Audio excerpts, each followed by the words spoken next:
Алло, қызым қалайсың? Қайдасың? Саған өте маңызды айтатыным бар. Ешкім жоқ жерге баршы. Анамның діріл қаққан дауысын естігенде шошып кеттім. Анашым, не болды? Неге дауысыңыз? дей бергенімде анамның жылап жібергенін естіп, одан әрі қорқып кеттім. Анамның тоқтаусыз жылағанынан байғұс ағам өлген екен деп ойлап едім. Бірақ олай емес екен. Мен үйдің кенжесі болдым. Үлкен әпкем, ағам бар. 3 ағайындымыз. Әпкем мен ағам біршама үлкен. Ағам бала кезден өте тентек болған. Үйдегі жалғыз ұл болғандықтан әке-шешем бетінен қақпай өсірді. Бірде көрші үйде той болып, барлығы сонда жүргенде ағам қолына сіріңке алып, үйді өртеп жіберген екен. Үйсіз қалған менің отбасым далада қалған. Ол кездері қазіргі замандағыдай ақша жиып, көмек көрсетуді білмейді. Елдің өзі күн көрсін әзер тауып жүрген заман болу керек. Туыс-туғандар барынша бергендерін беретін. Үйсіз қалған әкемді кенже інісі қара шаңырақта бірге тұруға шақырады. Алайда абысын мен келіннің аралары баяғыдан дұрыс емес еді. Сол үйге барғалы абысын мен келін жиі сөзге келіп, ол үйдің берекеті кетті. Менің әкем де, інісі де өте жуас жандар. Уақытша тұрған қайнағасының отбасысын жақтырмаған келін ашуланып, ұлын алып үйден кетіп тынды. Артынан барған күйеуіне, ана үйді сат, қалада тұрамыз, ағаңның отбасында шаруам жоқ, қайда тұрса да онда тұрсын, үйді босатсын деп шарт қойыпты. Күйеуі туған ағама қалайша үйді босат деп айтамын. Бала кезден сол үйде өсіп өндік. Шын мәнінде ол үйде бәрінің де үлесі бар. Әке-шешемнің көзі болған шаңырақты қалайша сатпақшымын. Кішкене шыдасаң, ағам қайта үй салады. Бұл сөздеріне одан сайын ашуы келген әйелі, ағам деп қоймадың ғой, әлде ана сұржылан жеңгеңде ойың бар ма? Сонша қорғаштап үйден кетірмей. Бұл сөздерге қатты намыстанған күйеуі сол жерде жап аузыңды, сендей санасызбен қалай бірге тұрғанмын, енді үйге келуші болма, дәл бүгін ажырасуға барамын деп ашуланып кетіп қалған. Сол күннен бастап екеуі екі жаққа кетіп тынды. Арада 1 жыл өткенде әйелі басқа жанға тұрмысқа шығып кетеді. Әкемнің інісі күйіктен, бәлкім басқа жағдай, әйтеуір ішкілікке салынған. Бірақ ішкілікке салынса да ешкімге зияны жоқ жан еді. Бәрібір үйде тұрып жатты. Үлкен әпкем сол жылдары мектеп бітіргелі жатқан әпкем ойнап жүріп от басқан екен.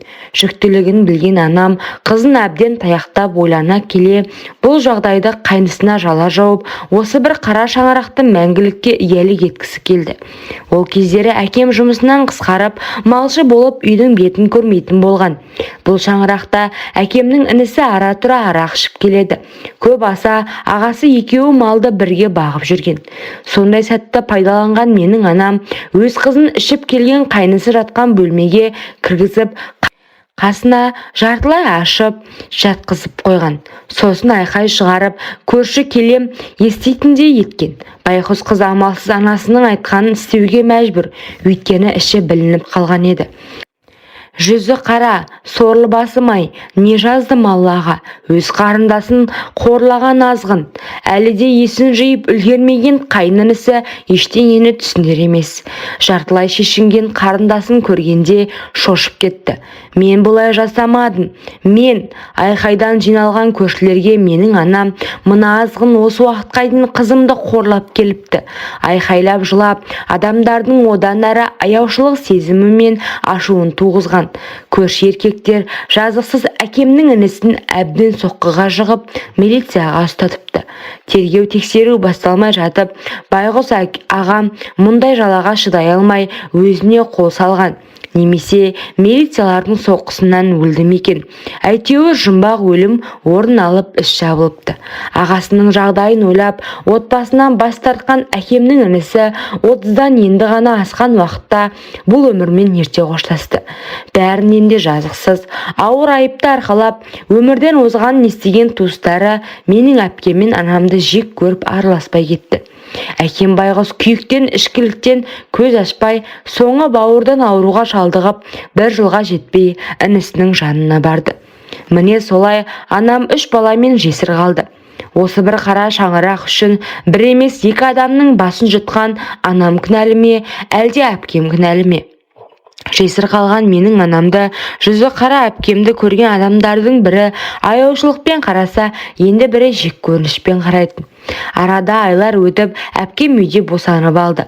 Сыныптастары оқу оқып, білім қуып жүргенде, менің әпкем бесік тербетіп отырды.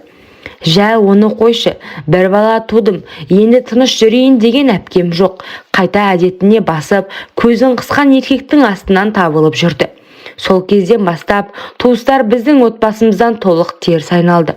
Анам әпкемнің талай шашын жұлып, оқтаумен сабаған кездері болды. Алайда үйден қашып кетіп, міне көріңдер дегендей әртүрлі көлікпен таң атқанда үсті сасып келетінді шығарды. Анам байқұс әпкемді ұрып та, айқайлап та, жылап та, бұл әдетін қойдыра алмады. Ауыл-ауылға әпкемнің атағы желдей өсті. Әрине, жақсы атақ емес, кейде тіпті еркектерден таяқ жеп, беті аузы көгеріп келеді. Арада жылдар өтіп, әпкем үйде отырып тағы босанып алды. Әкесі белгісіз, бұл уақыттарда ағамда ержеткен шағы. Әпкесі туралы еститін бозбала өз әпкесін оңдырмай сабап жүрді. 9-10 сынып оқушы кезден бастап ағамның мінезі күрт өзгеріп, кеш батса көше кезіп, жаман су ішуді әдетке айналдыра бастады. Талай мектептегі кезекшілік, участковый ұстап алып қанша ескертулер, сөгістер де айтылды. Сонша кінәнің өтеуі ме, әлде тағдыр ма? Анам қызымен ұлын тәрбиелей алмай, үйде тек ұрыспен айқай. 2 баласын өмірге әкелген әпкемді ағам ашумен өлтіруге дейін барды. Анам ортаға түсіп, әпкемді 2 баласымен амалсыздан үйден қуады. Жалғыз ұлын қаншер келмеді сірә. Қалаға қаңғып кеткен әпкем балаларын еш ойланбастан жетімдер үйіне өткізіп, баяғы өз кәсібін бастап кетті. Енді ғана тыныш өмір сүрдім деген анама Алла үлкен сынақ дайындап қойған еді. Мектеп бітірген ағам кешкі отырысқа барамын деп ауру болып оралды. Мектеп бітіргенін шайтан сумен тойлаған ағам сыныптастары көлікпен ауыл шетіне шығып, қатты жылдамдықпен жарысқан. 2 көлік абайсызда соғысып, көлік апатына ұшырайды. Көлік жүргізген сыныптастары ішімдік ішкен. Сол бір апаттан көбі жарақат алып, 2 сыныптасы көз жұмды. Ағамның басына тиген ауыр соққыдан миы зақымдалып комада 3 ай жатты. Жалғыз тұяғының өмір сүруіне күні-түні дұға жасаған анам 10 жылға қартайып кеткендей. Көзін ашып, есін жиғанда анам байқұс қаншалықты қуанғанын тілмен айтып жеткізе алмаймын. Бірақ бұл қуаныш ұзаққа бармады. Дені сау сияқты өмір сүрсе де, басы ауыратын ағам бірден есін жоғалтып алады. Талай дала кезіп әзер тапқан күндерімізді жетерлік. Анамның бар үміті келер жылы сауығып кетеді деп өзін сендіреді. Әр жыл сайын психологиялық емханаға жатқызады. Ол жерден қабырғалар жабысып, тамақ ішпейтін аш адам сияқты болып келеді. Сондағы анамның жылайтыны, Құдайым-ау, баламды емес, мені ауру еткейсің, ұлыма шипа бере көр, орнына мені науқас ете көр дейтін. Кейіннен анам ағамды емханаға жатқызудан бас тартты. Үйде жүрсе толығып, адам сияқты болып келе жатқан, десе де дәрілерін уақытылы қабылдамаған ағамның басы жиі ауырып, жас балаша қиналып жылайтын. Психологиялық ауруханаға өткізу керектігін ауыл дәрігері жиі келіп ескерткен сайын, сендер менің баламды одан сайын ауру қылып жатырсыңдар.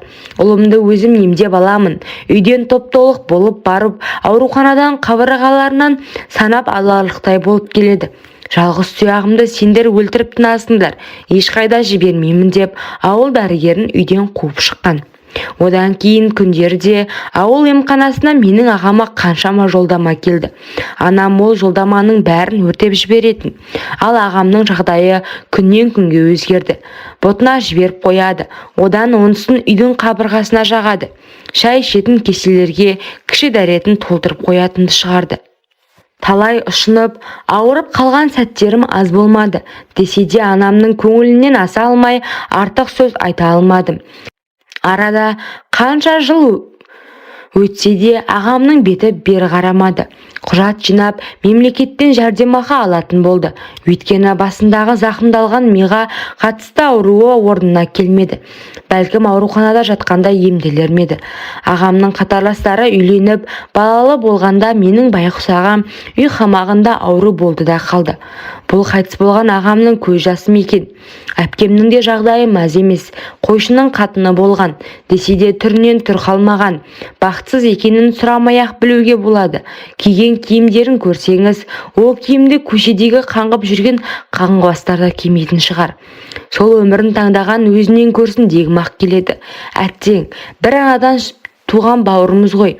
Іште қатты жаным ашса да, ол сол өмірді таңдады. Әйтпесе, оны жетектеп әр еркектің қойнына ешкім тықпады. Өзі солай өз нәпсісіне ие бола алмады. Екі баласын да тірі жетім етіп тастап кете барды. Олардың қандай кінәсі бар еді? Кезінде бір балалы болғанда тыныш отырса, бәлкім мұндай өмір кешпес пе еді. Жас болсам да әпкем туралы жиі естігенмен ауылдағы адамдарды жек көретінмін. Сыныпта да менімен ешкім араласа қоймады. Олардың ойларынша менің отбасым бұзылған, науқас отбасы болғандықтан болар. Ағамның адам болмайтынына көзі жеткен анам мені 9 сынып бітіргенде үлкен қалаға колледж оқуға жіберді. Онда анамның алыс әпкесі бар еді. Содан жағдай айтып, сол үйге тұра бастадым. Әр демалыста келген сайын анамның таяқ жеген, көгерген денесін көретін едім. Апа, ағамды ауруханаға жіберіңізші, бұлай қашанғы өмір сүреміз. Бұл сөзді талай айтқанда анам үндемей құтылушы еді. Үйде көп аса болады алмаймын. 2 күн өтпей жатып анам тез қайтшы қалаңа, ағаң сені абайсызда жазым етер дейтін. Мұңды жүзімен қараған анамның сөзін жерге тастамай қайтып кететінмін. Бірде анамның телефон соққанын көріп таңғалдым. Анам жиі телефон соқпайтын. Өзім үнемі бірінші болып хабарласатынмын. Алло, қызым қалайсың? Қайдасың? Саған өте маңызды айтатыным бар. Ешкім жоқ жерге баршы. Анамның діріл қаққан дауысын естігенде шошып кеттім. Анашым, не болды? Неге дауысыңыз дей бергенімде анамның жылап жергенін естіп, одан әрі қорқып кеттім. Анамның тоқтаусыз жылағанын мен байғұс ағам өлді екен деп ойладым. Бірақ олай емес екен. Жылауын доғарып, анам кезінде қара шаңырақ үшін өзіне сонша жақсылық жасаған бейкүнә адамға жала жапқаны үшін Алла осылай жазалады. Әдеттегідей ауру ұлына тамағын берген анамды өз ұлы ұра бастапты. Қашып бара жатқан анам сүріп жерге құлағанда ауру ағам өз анасын күшпен киімдерін жыртып қорлапты. Өз ұлынан қорлық көрген анам енді бұлай өмір сүре алмайтынын біліп, соңғы рет маған хабарласып, барлық жағдайды айтқанда менің жүрегім қаншалықты тілімденгенін ешкім түсінбес сірә. Бәрінен де анамның туған ұлым қорлады деген сөзін естігенде әттең құлағым саңырау болып, бұл сөзді естімесем ғой деп қиналғанымды жеткізе алмаймын. Анамның өзіне қол салғанын білетін мен туыстарыма не көршілеріме хабарлайын десем, олардың мүлдем телефон нөмері жоқ. Ол кезде WhatsApp дегендерді ауыл адамдары түсінбейтін. Ұстайтындары Nokia мен Samsung, тек байланыс үшін ғана. Анамның жағдайынан тек мен ғана хабардар едім. Сол күні ешкімге ештеңе деместен ауылға қарай құштай ұштым. 1,5 күн жол жүріп келгеніммен еш пайда жоқ. Анам байғұс сарайда өзін асып қойыпты. Мен келгенше мәйіті де бұзылған. Ауру ағам есі ауып қайда кеткені белгісіз. Анамның сонша сасыған мәйітін көршілері де білмеген. Айқайлап жылап жүріп, оларды шақырып алып, туыстарды да жиып, анамды ана дүниеге шығарып салдық. Мәйітті жууға ешкімнің кіргісі жоқ. Әйтеуір ырымын жасады. Жаза айы болғандықтан жерлеу рәсімін тез орындады. Ал ағамды ауыл тұрғандары айдада ұйықтап жатқан жерінде тауып алды. Дереу психанаға өткізіп жібердік. Ол кезде ағамды көрмек түгілі жек көрдім. Бірақ оның не жазығы бар еді. Ауру болғандықтан қандай күнә жасағанын да білмейді. Кім кінәлі деген сөзді жиі айтатын мен біраз жылға дейін өзіме келе алмай жүрдім. Анамның соңғы айтқан сөздерінен ешкімнің көз жасына қалмау керектігін ғана түсіндім.